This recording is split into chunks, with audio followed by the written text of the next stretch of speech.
जी, अस्सलाम वालेकुम। हमारे साथ फिर आज मौजूद हैं डॉक्टर सैयद अदीलुर रहमान और इस बार हम नए टॉपिक के साथ आए हैं। कुछ लोगों का सवाल था अबाउट द डर्मेटोलॉजी, कॉस्मेटोलॉजी और एस्थेटिक फिजिशियन से रिलेटेड। तो उसी सिलसिले में आज हमारे साथ डॉक्टर साहब मौजूद हैं। काफ़ी लोगों के सवाल थे कि क्या होता है, किससे ट्रीटमेंट कराना बेहतर है, किसकी ओपिनियन लेना चाहिए। तो डॉक्टर साहब सबसे पहले तो मुझे ये बताएँ कि अगर कोई स्किन का इश्यू है, तो डर्मेटोलॉजिस्ट कितना ज़रूरी है कि हम लोग डर्मेटोलॉजिस्ट से कंसल्ट करें, ना कि किसी आम डॉक्टर या किसी स्टैटिक फिजिशियन से कंसल्ट करें। जी, अस्सलाम वालेकुम। ये बहुत अहम सवाल है और अक्सर मरीज़ बहुत कन्फ्यूज़ होते हैं हमारे पास, क्योंकि अगर किसी को कोई एक्ज़िमा का मसला आ रहा है, कोई खुजली का मसला आ रहा है, वो बाहर बोर्ड देकर चले आता है कि ये एस्थेटिक फिज़िशियन है। एस्थेटिक फिज़िशियन का बेसिकली रोल जो है, they are doctors, but their speciality is more on the Botox, fillers, laser, hair removal, acne procedures. उनका फ़ोकस यहाँ पर आता है। उनका फ़ोकस ये नहीं है कि आपके एक्ज़िमा को ट्रीट करें, although they can address little bit because they are doctor, but definitely their prime thing is to rejuvenate your skin, to address your Botox filler, skin tightening की तरफ। नंबर 2 पे आते हैं कॉस्मेटोलॉजिस्ट। कॉस्मेटोलॉजिस्ट बेसिकली ये parlour side पाई जाती हैं और ये भी एक ट्रेन चीज़ है। ऐसा नहीं है कि हर कोई कॉस्मेटोलॉजिस्ट बन सकता है। कॉस्मेटोलॉजी के लिए ज़रूरी भी आपकी ट्रेनिंग होनी चाहिए और उनका बेसिक फ़ोकस है आपका जो बाल डाई करते हैं, हेयर कटिंग आता है, पेडिक्योर, मैनीक्योर, ये सारा काम उनके अंदर तो आता है। कॉस्मेटोलॉजिस्ट क्लिनिक्स के बाहर लिखा होता है कि आपकी जिल्द की बीमारी के तमाम जो सहूलतें वो दी जा रही हैं, ऐसा क्यों है?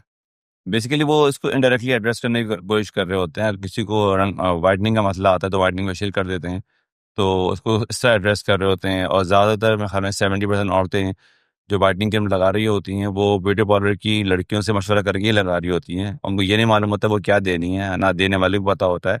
लेकिन दोनों एक फ़ोकस होता है कि हमारा रंग साफ़ हो जाए और इसीलिए उसमें वो ऐड कर लेते हैं कि सारे स्किन प्रोडक्ट का स्किन के मसलों का हम हल कर देंगे। और तीसरे जो आते हैं वो डर्मेटोलॉजिस्ट, ये एक स्पेशलाइज़्ड फ़ील्ड है, जिनका मेजर फ़ोकस है स्किन डिज़ीज़ को ट्रीट करना।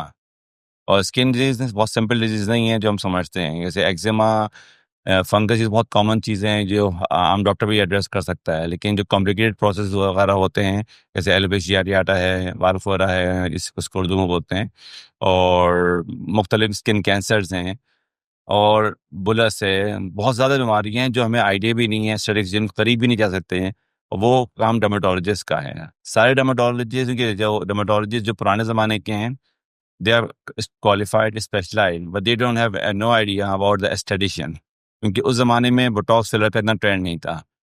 डेफिनेटली वो बड़ी चीज़ कर चुके हैं, उनके लिए छोटी चीज़ करना या एस्थेटिक बनना आसान काम है, लेकिन उसके लिए भी उनको ट्रेनिंग चाहिए। अच्छा, डर्मेटोलॉजिस्ट एस्थेटिक की सारी नॉलेज रखता है या मोस्टली ऐसा होता है डर्मेटोलॉजिस्ट सिर्फ स्किन को ट्रीट कर रहा है? लेकिन डर्मेटोलॉजी डेफिनेटली नॉलेज तो सब रखता है, लेकिन नॉलेज रखना और एक प्रोसीजर करना, तो जैसे मैंने पहले एड्रेस किया आपको कि डर्मेटोलॉजिस्ट सब कुछ जानता है, लेकिन वो उस ज़माने में ट्रेनिंग वगैरह बोटॉक्स वाला भी कॉन्सेप्ट नहीं था। आज से 10 साल या 5 साल पुराने कॉन्सेप्ट बता रहा हूँ। अब जो डर्मेटोलॉजिस्ट बन रहे हैं, डेफिनेटली वो उनकी डर्मेटोलॉजी की फील्ड के अंदर बोटॉक्स, फिलर्स, पीआरपी उनकी शामिल कर लिया गया, ताकि वो एक छोटी चीज़ को भी एड्रेस कर सकें। लेकिन डेफिनेटली एस्थेटिक फिजिशियन का काम कि बोटॉक्स फिलर्स हैं, और डर्मेटोलॉजी एक वास्ट फील्ड है, और नए जो डर्मेटोलॉजी हैं वो सब जानने लगे हैं। लेकिन पुराने डर्मेटोलॉजिस्ट को अभी भी ज़रूरत है कि बोटॉक्स फिलर को, और अक्सर लोग पसंद नहीं करते हैं। ये भी आप अक्सर क्लिनिक में देखेंगे, जो मशहूर डॉक्टर डर्मेटोलॉजिस्ट हैं, वो इस फील्ड को पसंद नहीं करते। यार ये बोटॉक्स फिलर, स्किन रिजुविनेशन, ये क्या चीज़ है? उसको डिसलाइक करते हैं, और कुछ लोग पसंद तो करते हैं और अगर कुछ करते स्किन की हैं। हमें छोटी से छोटी कोई बीमारी हो तो हम कोशिश करेंगे डर्मेटोलॉजिस्ट से राब्ता करें, ना कि एस्थेटिक फिजिशियन या गली की कोई भी चलते-फिरते डॉक्टर से राब्ता कर सकें। तो आपका यही ओपिनियन है? मेरा अपना ओपिनियन यही है कि देखिए, हल्के-फुल्के मसले तो आम बंदा खुद भी एड्रेस कर लेता है, किसी को इचिंग हो रही है, बेटनोवेट लगा लेते हैं वो लोग। लेकिन डेफ़िनेटली अगर आपको मसला अगर 4-5 दिन ज़्यादा चल रहा है और सही नहीं हो रहा, तो डेफ़िनेट डर्मेटोलॉजिस्ट को दिखाइएगा। अच्छा, एक और मैं आपको कॉन्सेप्ट क्लियर करूँ, आप लोगों को जो कॉन्सेप्ट होता है ना कि सर हम कैसे एड्रेस करें ना, कि ये डर्मेटोलॉजिस्ट है, कॉस्मेटोलॉजिस्ट है या एस्थेटिक बिल्कुल ऐसा ही फिजिशियन है। है, इसका सिंपल सा आपको एक ऑब्जर्वेशन बता रहा हूँ मैं आपको। अगर आपको कोई मसला होगा, चेहरे पे आपके दाने हो रहे होंगे, एक्नी हो रही होगी, आप जाएँगे डॉक्टर के पास, को जो अपने आप को सो कॉल्ड डर्मेटोलॉजिस्ट बोल रहा होगा। अगर वो आपका चेहरा देख के बोले कि नहीं, आपका चेहरा बड़ा मसला है और आप डायरेक्ट पीआरपी कराएँ, आप पीलिंग करवाएँ, और दवाओं में फ़ोकस नहीं कर रहा, आप उठ के निकल जाइए। समझ जाएँगे एस्थेटिक फिजिशियन को उनको दवाएँ देनी आती नहीं है। डेफ़िनिटली वो प्रोसीजर्स करेंगे। जो भी डर्मेटोलॉजिस्ट होगा वो पहले आपके एक्ने के मसले को रिज़ॉल्व करेगा। वो देखेगा एक्ने क्यों हो रही है, क्या इश्यू है, क्या खा रहे हैं। उसको रिजॉल्व करेगा, उसके बाद बोलेगा अच्छा, कि जो समटाइम्स ऐसा होता है कि अक्सर लोग ऐसे होते हैं, हम डॉक्टर के पास जाते हैं और वो ट्रीटमेंट ना करें हमारा, ख़वातीन के लिए मैं मोस्टली ये बात कहना चाह रहा हूँ। तो ट्रीटमेंट ना करें तो वो समझते हैं कि डॉक्टर जो है वो हमें ट्रीटमेंट नहीं करने जा रहे, दवाइयों पे रख रहे हैं, हम पता नहीं सही होंगे या नहीं होंगे। इस कॉन्सेप्ट को ये कितना इम्पोर्टेंट है? मतलब जो ट्रीटमेंट है वो बिल्कुल लास्ट पोज़ीशन है, पहले हम मेडिकेशंस पे आना चाहिए, ऐसा है क्या? नहीं, देखिए बात है, किसी को एक्ने का इश्यू है, डेफिनेटली दे नीड मेडिकेशन। अगर मेडिकेशन नहीं दी जाएगी, वो उनके ज़्यादती होगी, क्योंकि हर मसले को हम हल क्यों कर रहे हैं? अगर हम एक्ने को पहले रिज़ॉल्व कर लेंगे और दवाइयों के ज़रिए, तो एक्ने नुकसान साइड इफ़ेक्ट नहीं देगी, नहीं, लोगों नहीं का गलत बताएगी। ख़्याल है कि मैं जो है वो ट्रीटमेंट कराऊँगी, मशीन मेरे अंदर पंच होगी और मैं बिल्कुल सेट हो जाऊँगी। तो क्या आप क्या कहते हैं कि पहले हम दवाइयों से चलें, देन फिर हम लोग प्रोसीजर्स पे जाएँ, ये ओपिनियन है आपका? देखिए, दोनों ओपिनियन है। पहली बात तो ये, अगर हल्की-फुल्की एक्ने और चेहरे पे खड्डे आ चुके हैं, डेफिनिटली आप दवाइयाँ पे स्टार्ट करें, प्रोसीजर पे स्टार्ट करें। और अगर एक्ने ज़्यादा है, तो डेफिनिटली आप उसको पहले दवाइयों से ट्रीट करें और उसके बाद प्रोसीजर स्टार्ट करें। मतलब स्किन की जो भी बीमारी हो, हम पहले प्रॉपर डर्मेटोलॉजिस्ट अच्छा फाइंड करें और उसके पास जाके हम अपना ट्रीटमेंट कराएँ। डेफ़िनिटली आप डर्मेटोलॉजिस्ट हैं, लोगों का ये होगा कि डर्मेटोलॉजिस्ट है तो अपने पास बेसिकली लोगों को अट्रैक्ट करा रहे हैं, ऐसा है। ऐसा तो डेफ़िनिटली बिल्कुल नहीं है, क्योंकि आपका ये ओपिनियन है कि स्किन की छोटी-सी बीमारी भी एक बड़ी बीमारी बन सकती है, जिसको हम लोग बिल्कुल हल्के लें और या किसी नॉर्मल डॉक्टर्स के पास जाएँ। बिल्कुल। इसीलिए डर्मेटोलॉजी का स्पेशलाइज़ ज़रूरी है। मैं आपको बहुत दोबारा एड्रेस कर रहा हूँ, कि बहुत सिंपल सा बता रहा हूँ, कि जितने भी अगर आपके जो इश्यूज़ हैं, जहाँ भी क्लिनिक में जाएँगे, अगर आपको समझ में नहीं आ रहे होंगे, देखिए हमारी डिग्री बड़ी कॉम्प्लिकेटेड होती है। जब मैं छोटा भी था ना, तो मैं किसी आई डॉक्टर के पास जाता था, तो उनकी डिग्री डीडीडी, तो 5-6 डीडी लगे होते हैं। मैं समझ नहीं आता होता क्या है ना, अभी भी समझ में नहीं आता वो क्या लिखते हैं। तो जब मैं समझ नहीं पाया, अभी तक समझ नहीं पा रहा, तो आम आदमी क्या समझेगा कि ये डर्मेटोलॉजिस्ट है या एस्थेटिशियन है। लेकिन सिर्फ ऑब्जर्वेशन ये कह रहा हूँ कि जो भी डॉक्टर को दिखाएँ, अगर वो मसले को हल डायग्नोज़ करने की जगह अपने चूरन बेच रहा है ना, तो आप समझ जाएँ ये एस्थेटिशियन है, ये डर्मेटोलॉजिस्ट नहीं है। अच्छा, वो गलत काम नहीं कर रहा है, क्योंकि उसकी स्पेशलिटी ही प्रोसीजर्स करना है। वो गलत काम नहीं कर रहा, लेकिन आपका मसला जो है वो एड्रेस नहीं कर पाएगा, ये दिमाग में रखिएगा। लेकिन बात तो वही है ना, अफोर्डेबिलिटी नहीं है हमारी और आप प्रोसीजर लिख के दे दें कि 15,000 का आप ट्रीटमेंट करा लें, जबकि वो दवाइयों से भी हो सकता है। तो ये भी तो नाजायज़ है ना क्लाइंट्स के साथ। अच्छा, ये एक और बात मैं बोलूँगा, जो आजकल हमारे पाकिस्तान में, मैं कराची की खास तौर बात कर रहा हूँ, एक ट्रेंड चल रहा है कि ड पेशेंट हमसे अक्सर बोलते हैं, "सर फेस वॉश दें, शैम्पू दें, ये दें।" देखिए, हमारा काम फेस वॉश, शैम्पू देना नहीं है। हमारा काम दवाइयाँ देना है। एज़ अ स्किन डॉक्टर हमारा काम है आपको गाइड करना कि अगर आप शैम्पू ले रहे हैं, तो शैम्पू में क्या चीज़ें होनी चाहिए, क्या चीज़ नहीं, वो हम आपको गाइड कर सकते हैं। लेकिन हमारा काम नहीं है। अगर कोई डॉक्टर आपको 10-12 दवाइयाँ दे रहा है और जो आपको ज़रूरत भी नहीं है और बगैर एड्रेस किए दे जा रहा है, उसको एहतियात करें। हर चीज़ लेने की ज़रूरत नहीं है आपको। मेन चीज़ दवाइयाँ होती हैं।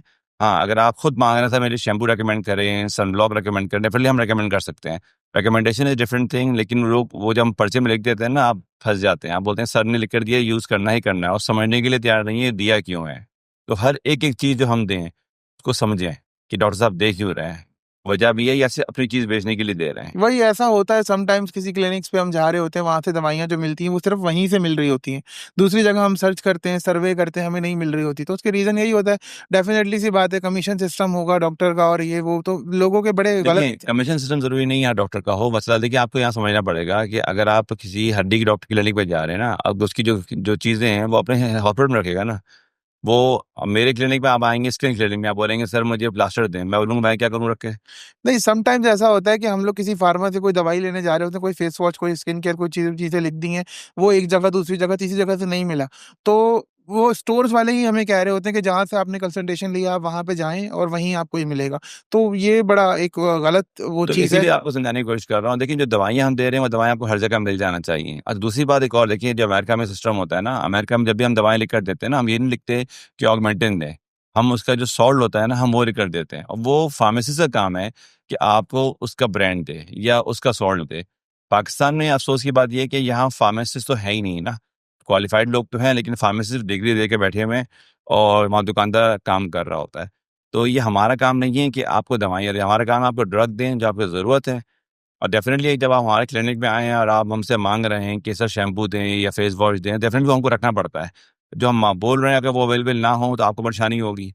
लेकिन जो बड़े-बड़े स्टोर्स हैं, लाइक टाइम मेडिकोज़ हैं, जो कौसर है और जो नाहिद वगैरह, वहाँ पे आपको ये मिल जाएगा। लेकिन हर जगह इसलिए नहीं मिलेगा क्योंकि वो रखा करेगा कि वो चीज़ बिकेगी नहीं उसकी।